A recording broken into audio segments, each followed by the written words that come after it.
स्वागत करता हूं मैं आपका YouTube चैनल के इस प्लेटफॉर्म बिस टारगेट एकेडमी में। आज की क्लास में हम डिस्कस करने वाले हैं कुली बेगारी आंदोलन। पिछली क्लास में हमने जंगलात कानून जंगलात जनता जागरण को डिस्कस किया था। आज की क्लास में हम डिस्कस करने वाले हैं कुली बेगारी प्रथा।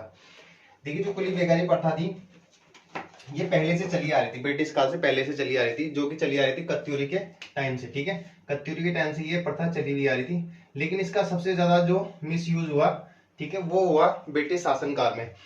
ब्रिटिश शासनकाल में जो अंग्रेज अधिकारी हुआ करते थे, वो जब गांव में जाते थे या किसी जगह जाते थे, तो वहां पे क्या होता था, एक तो उनका सामान वहां से, जहां से वो जाते थे वहां से लेके उस गांव तक पहुंचाना जहां वो जाते थे। उसके बाद उनका सामान उतारना, ठीक है।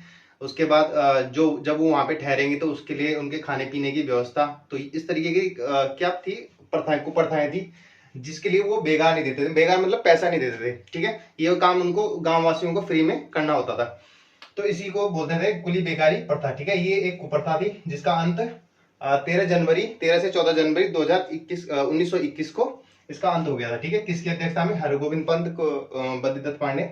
चलिए एक करके देख लेते हैं। देखिए, 3 तरीके की प्रथा होती थी, कुली बेगार, कुली उतार और कुली बर्दाश्त। ठीक है, कुली बेगार, जब मैं बताया कि कोई ब्रिटिश आदमी कहाँ जाता था, किसी गांव में जाता था, ठीक है, ये किसी जगह जाता था, तो क्या करते, उसका सामान ढोना पड़ता था, उसको क्या बोलते हैं, कुली बेगारी। उसके बाद उसका सामान उतारना, उस तरीके के काम करना। फिर उसके लिए जब वो कुली बर्दाश्त मतलब जब वो जहां जिस जगह पे रुकता था, तो उस जगह पे उसके लिए खाद्य सामग्री उपलब्ध कराना। तो ये किस में आता था? आपका कुली बर्दाश्त में। ठीक है, देन अब बात करते हैं कुली बेगारी आंदोलन। कुली बेगारी आंदोलन की देखिए, 1822 ईस्वी में सबसे पहले प्रयास किया गया इससे रिलेटेड ट्रेल के द्वारा। ट्रेल ने सबसे पहले कुली बेगारी को देखते हुए उसको लगा कि यार ये गलत है, लेकिन उसने क्या करा, खच्चर सेना की स्थापना करी, ताकि जो सामान है वो इंसान ढोके किसके द्वारा ढुलाया जाए, खच्चरों के द्वारा। ठीक है, तो 1822 ईस्वी में सबसे पहले प्रयास ट्रेल ने किया। उसके बाद जो आंदोलन हुआ 1933 ईस्वी में खत्याड़ी गांव में। ठीक है, यहाँ के लोगों ने सबसे पहले क्या करा था, बेगारी देना, मतलब बेगारी का विरोध किया था कि हम बेगारी नहीं देंगे। तो इनके खिलाफ इलाहाबाद हाईकोर्ट में क्या करा था, मुकदमा चला था, जिसको कि जीत गए थे। यानी कि हाईकोर्ट ने कहा कि ये निर्दोष है, इनको बाइज्जत बरी कर दो। ठीक है, क्योंकि इसमें इनकी कोई गलती नहीं है। ठीक है, क्योंकि ये फ्री में करना ठीक नहीं है। तो इस तरीके से 1903 में खत्याड़ी गांव यानी अल्मोड़ा के निवासियों ने क्या करा था, इसका विरोध किया था। उसके बाद 1903 ईस्वी में कर्जन आए थे पहली बार गढ़वाल और कुमाऊं के दौरे में, तो इनको अवगत कराया गया था किससे, कुली बेगारी प्रथा से। उसके बाद बात करते हैं 14 जुलाई 1913 ईस्वी में। ठीक है, 14 जुलाई 1913 ईस्वी में इसी टाइम 1913 ईस्वी में बद्रीदत्त पांडे क्या बने थे, अल्मोड़ा अखबार के संपादक बने थे, जो 1871 में जाके शुरू हुआ था अल्मोड़ा अखबार। तो उसमें इन्होंने लेख छाप दिया, किसके विरोध में, कुली बेगारी आंदोलन के विरोध में। इन्होंने लेख छापा कि ये मतलब ये गलत है, इसको प्रथा का अंत होना चाहिए। इस तरीके का इन्होंने लेख छापा, जिसका कि तत्काल एक्शन लेते हुए ब्रिटिश गवर्नमेंट ने क्या कर दिया, उस अखबार को बंद कर दिया। ठीक है, तो अल्मोड़ा अखबार को बंद कर दिया। उसके बाद बात करते हैं, देखिए, जो जंगलात कानून इन्होंने लिखा कि जो लेख लिखा है, जंगलात कानून हमारी आर्थिक गतिविधि, यानी कि दोनों के पक्ष में लिखा था, जंगलात कानून के भी और कुली बेगारी प्रथा के उसमें भी। तो उन्होंने लिखा कि जो जंगलात कानून है वो हमारी आर्थिक गतिविधियों को प्रभावित करते हैं। ठीक है, क्योंकि उनको अधिकार हमें दिए नहीं जाते, तो हमारी लकड़ी काटने का, पशु चराने का, इस तरीके के हमें अधिकार नहीं दिए जाते, तो वो हमारी आर्थिक गतिविधियों को क्या करते हैं, प्रताड़ित करते हैं। लेकिन जो कुली बेगारी आंदोलन है वो हमारी मानसिक स्थिति को क्या करता है, प्रताड़ित करता है। तो इस तरीके का उन्होंने लेख छापा, जिसके बाद अल्मोड़ा अखबार बंद हो जाता है। देन 1920 ईस्वी में जो चौथा अधिवेशन होता है, देखो, कुमाऊं परिषद की स्थापना होती है 1916 ईस्वी में। ठीक है, नैनीताल में इसकी स्थापना होती है। इसके बाद इसके अधिवेशन होते हैं, 5 से 6 अधिवेशन इनके होते हैं।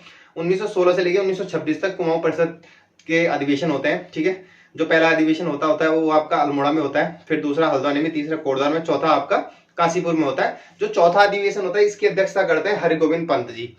हरिगोविंद पंत जी इसकी अध्यक्षता करते हैं, और इसमें प्रस्ताव रखा जाता है किसका, जंगलात कानून और कुली बेगारी प्रथा का अंत का, कि इसका अंत होना चाहिए। ठीक है, इसको प्रथा को समाप्त किया जाना चाहिए। किस में रखा जाता है, 1920 ईस्वी में। ठीक है, कौन से अधिवेशन में, चौथे अधिवेशन में।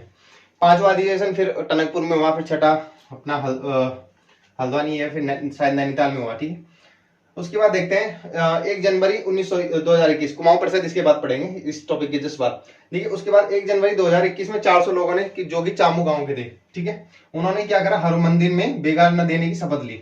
400 लोगों ने, पहला प्रयास, फिर ये प्रयास हुआ 1 जनवरी 2021 को 400 लोगों ने।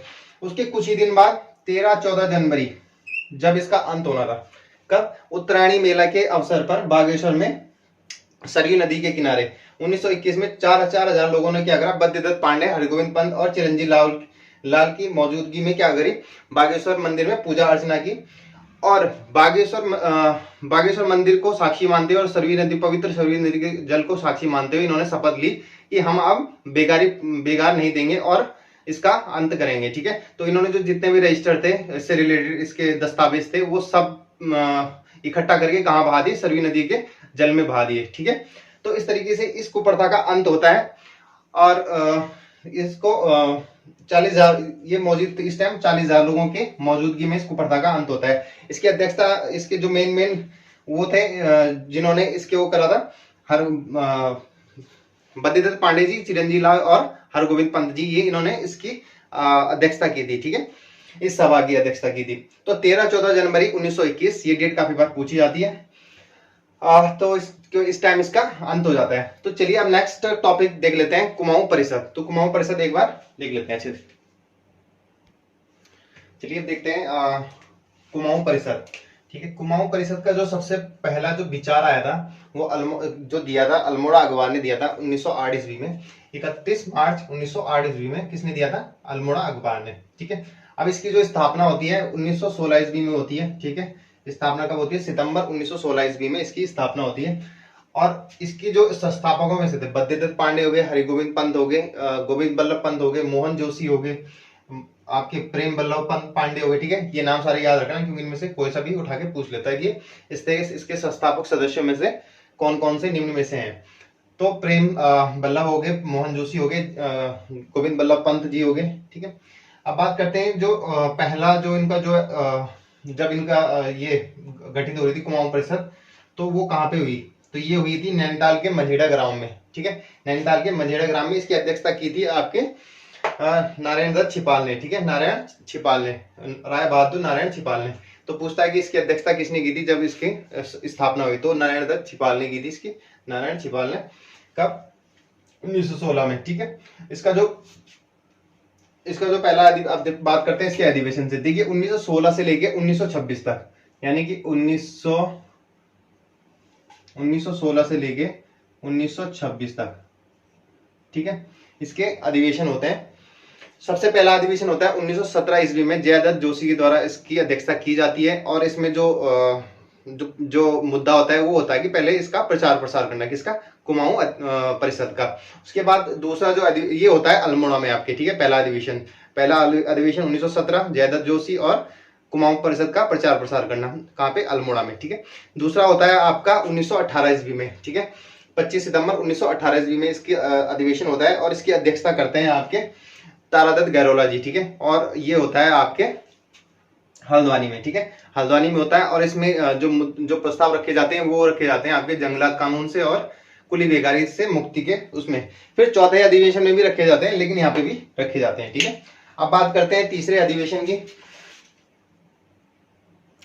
अब बात करते हैं इसके तीसरे अधिवेशन की। देखिए जो तीसरा अधिवेशन है वो 1919 यानी कि 22 से 24 अक्टूबर तक 1919 में कोटद्वार में इसकी अधिवेशन होता है। ठीक है, कोटद्वार में इसका अधिवेशन होता है और इसकी जो अध्यक्षता की जाती है वो की जाती है राय बहादुर बद्रीदत्त जोशी के द्वारा। ठीक है, और इसमें जो जोर दिया जाता है हिंदू मुस्लिम एकता पर जोर दिया जाता है। ये पिछली वीडियो के एग्जाम में ये क्वेश्चन पूछा गया था कि जो तीसरा अधिवेशन है इसकी अध्यक्षता किसने की थी, तो इसकी अध्यक्षता की थी 1919 में राय बहादुर बद्रीदत्त जोशी के द्वारा इसकी अध्यक्षता की जाती है। उसके बाद चौथा अधिवेशन होता है जो 19 के बाद 20 में होता है, जिसकी अध्यक्षता हरगोविंद पंत जी करते हैं, जिसमें जो कि आपका होता है कहाँ पर, काशीपुर में इसकी अधिवेशन होता है। और इसमें जो प्रस्ताव रखा जाता है वो जंगलात कानून, कुली बेगारी और तीसरा आपका जो असहयोग आंदोलन चला था भारत में गांधी जी के द्वारा जो चलाया जा रहा था उसको सहयोग, उसका मतलब अपना समर्थन देना। ठीक है, तो ये चौथा अधिवेशन था। उसके बाद जो पांचवा अधिवेशन होता है ये टनकपुर में होता है। इसकी अध्यक्षता कौन करते हैं,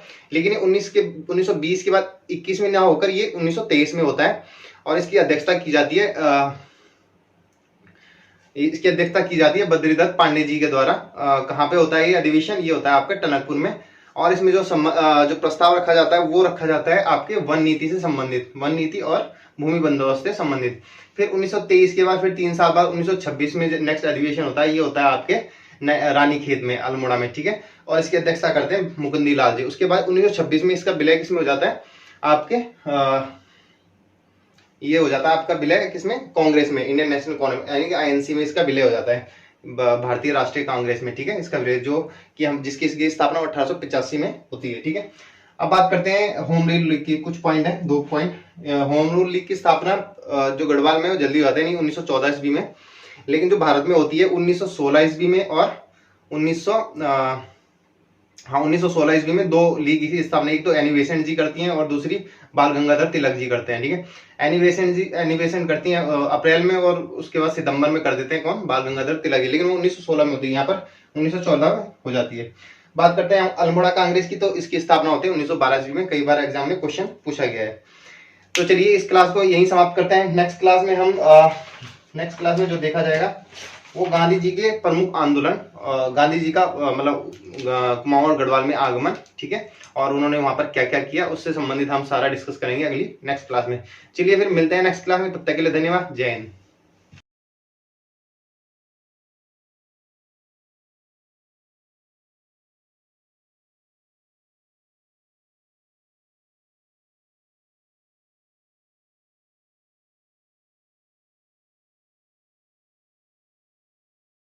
बहुत बहुत स्वागत करता हूं मैं आपका YouTube चैनल के इस प्लेटफॉर्म विस्तारगेट एकेडमी में।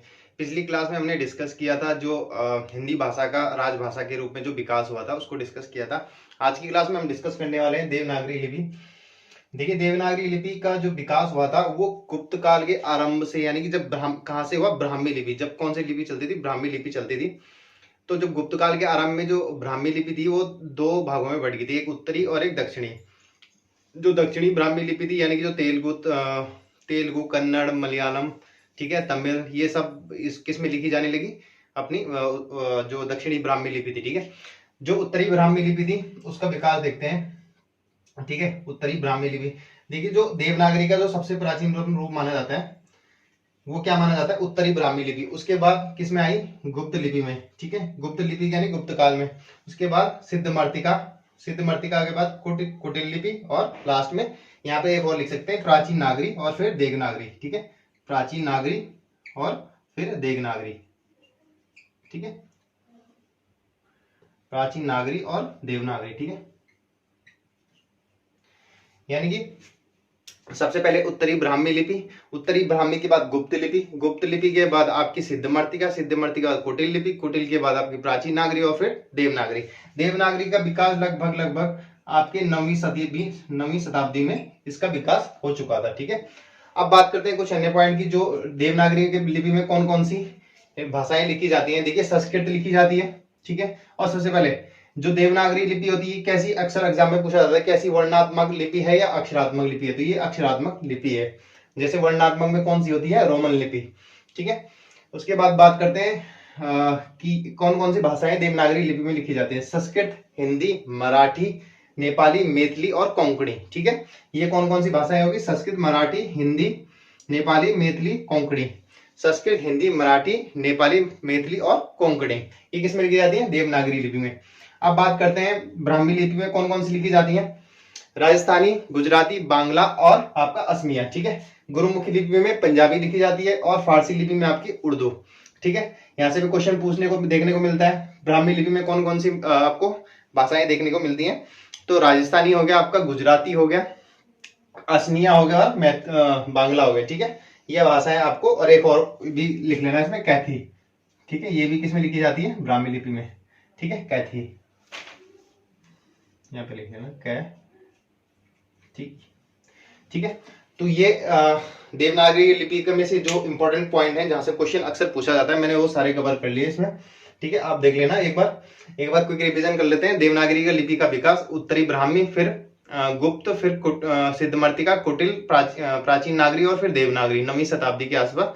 उसके बाद देवनागरी में लिखी जाने वाली भाषाएं संस्कृत, हिंदी, मराठी, आपका मैथिली और कोंकणी, ठीक है, नेपाली, मैथिली, कोंकणी। उसके बाद गुरुमुखी लिपि में पंजाबी लिखी जाती है और ब्राह्मी लिपि में लिखी जाती हैं आपकी बांग्ला, असमिया, गुजराती और राजस्थानी। उसके बाद फारसी में उर्दू। ठीक है, तो ये कुछ पॉइंट हैं आपके जो एग्जाम में अक्सर पूछने को देखने को मिलते हैं। नेक्स्ट क्लास में अब हम हिंदी भाषा का विकास लगभग हमारा समाप्त हो चुका है। नेक्स्ट क्लास में देखेंगे या पत्र देखेंगे। ठीक है, पत्र, ये सरकारी पत्र, अर्ध सरकारी पत्र, इनसे ये कवर करेंगे। ठीक है, चलिए फिर इस वीडियो को यहीं समाप्त करते हैं, मिलते हैं नेक्स्ट क्लास में, तब तक के लिए धन्यवाद, जय।